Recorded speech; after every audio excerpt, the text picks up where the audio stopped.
Vous n'êtes probablement pas tombé par hasard ici. Vous voulez devenir naturopathe, vous vous intéressez à la naturopathie, mais finalement, mais qu'est-ce que c'est? Euh, eh bien, finalement, le naturopathe, c'est l'oculiste du terrain. Je vais m'expliquer, bien entendu. Le naturopathe, on va le définir dans beaucoup d'écoles de formation à travers ses outils.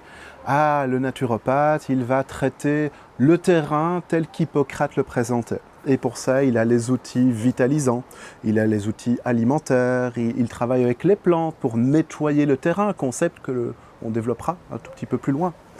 On va pour ça lui conférer l'usage d'outils comme la phytothérapie à travers toutes ces disciplines, le magnétisme, bref, les différentes techniques, qu'elles soient nutritives, qu'elles soient humorales, comme l'usage des ventouses, des sangsues, pour aller atteindre le dit terrain. Alors pour ça, il y a des définitions qui ont été faites, on a une dizaine d'outils à notre disposition, mais finalement, le naturopathe, ce serait dommage de vouloir l'exprimer à travers ces outils. Et donc finalement, si je devais dire, c'est quoi alors le naturopathe? C'est un oculiste du terrain. Le naturopathe est capable de lire chez l'individu la somme de ses forces et de ses faiblesses à travers son histoire de vie, son histoire émotionnelle, la façon dont il vit avec son environnement, bien entendu les différentes pathologies anciennes dans sa vie, actuelle, c'est généralement la cause qui l'amène chez nous. Et pour finalement identifier ce qu'il se passe chez le patient et pas de faire une médecine verte où on traite les symptômes, on va vouloir chercher ce qu'Hippocrate nous demandait de faire. Chercher la cause de la cause, chercher la cause de la cause de la cause. Finalement, le naturopathe, c'est un oculiste du terrain. Il va porter différentes lunettes pour pouvoir bien voir ce qu'il se passe. Et la première lunette qu'il va porter, c'est la lunette que le médecin va porter sur son patient. Le naturopathe est un professionnel de santé reconnu par la Confédération. C'est écrit dans son profil professionnel. Consultez les documents sur l'ODA-AM ou via notre site. Et donc, en tant que professionnel de santé, la première lecture qu'il doit faire, c'est une lecture qui sécurise sa pratique.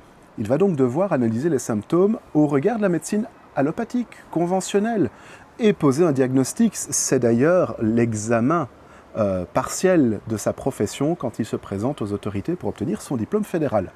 Le naturopathe en Suisse possède un diplôme fédéral.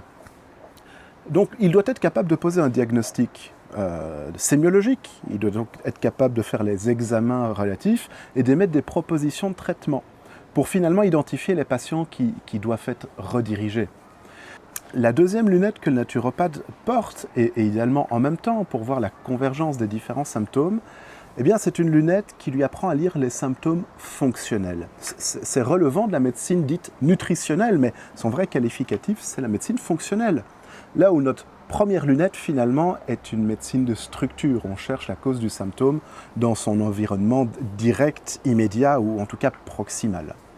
La deuxième lunette, médecine fonctionnelle, va toujours utiliser les outils de la science pour comprendre certains symptômes sur une base qui est à travers des équilibres chez l'individu.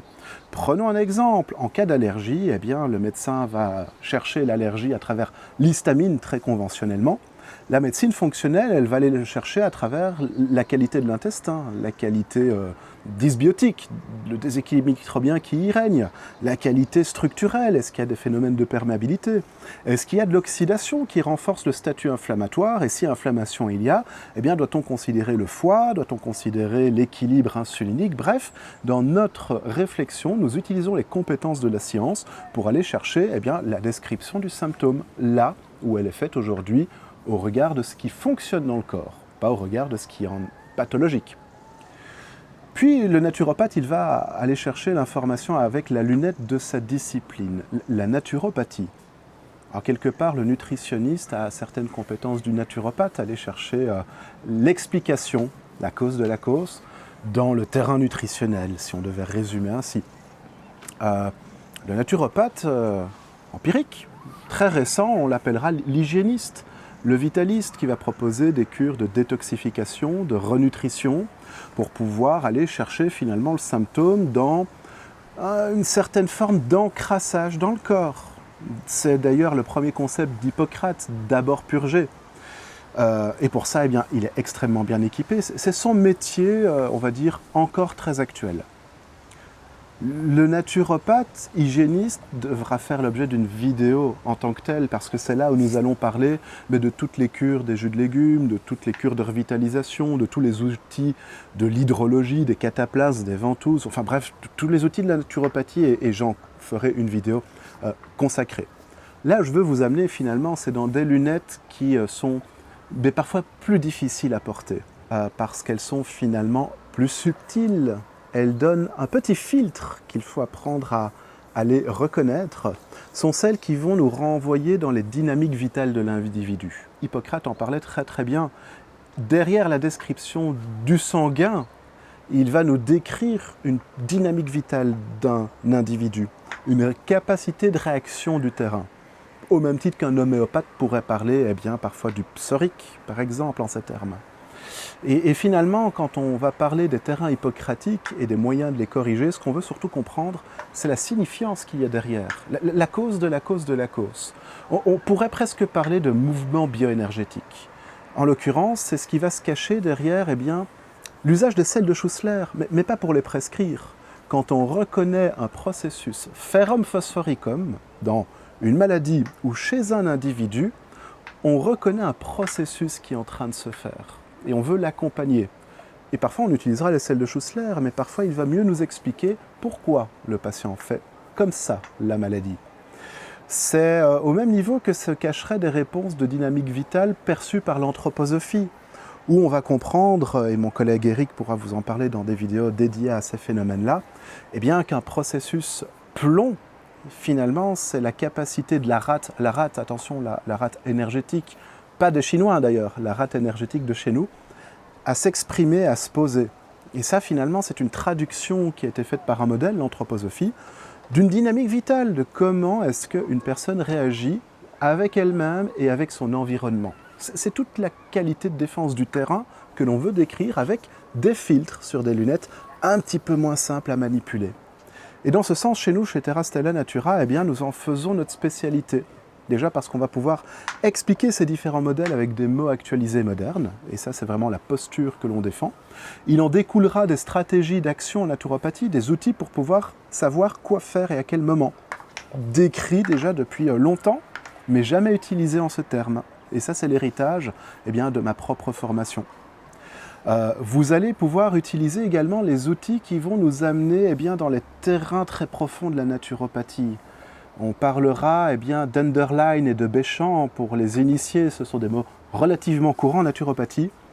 Pour les personnes plus intéressées mais qui n'ont pas eu l'occasion d'aller pousser les recherches jusque-là, ce sont des personnes qui ont décrit le terrain dans ces processus très profonds de développement de maladies. Ce sont des cours à suivre, je ne peux pas en faire une vidéo, mais nous essayons de comprendre derrière finalement ces différentes grilles de lecture, un processus chez le patient fonctionnel qui vit, qui se modifie avec le temps, que l'on peut nourrir, identifier et surtout avec lequel on peut interférer pour agir très profondément sur les causes et pour pouvoir finalement impacter le symptôme. On est vraiment très hippocratique chez Terra Stella Natura. Si je devais encore donner une exclusivité propre à l'enseignement de notre école, ça va être la compréhension des conflits microbiens et des conflits émotionnels qui s'associent ensemble pour créer les pathologies chroniques. Et là, en ce sens, vous serez très performant en termes de médecine naturelle. Vous allez régler les phénomènes dans les causes les plus profondes déjà décrites par les toxémies de la naturopathie, la psyché, le microbien et l'alimentaire. Merci pour votre écoute.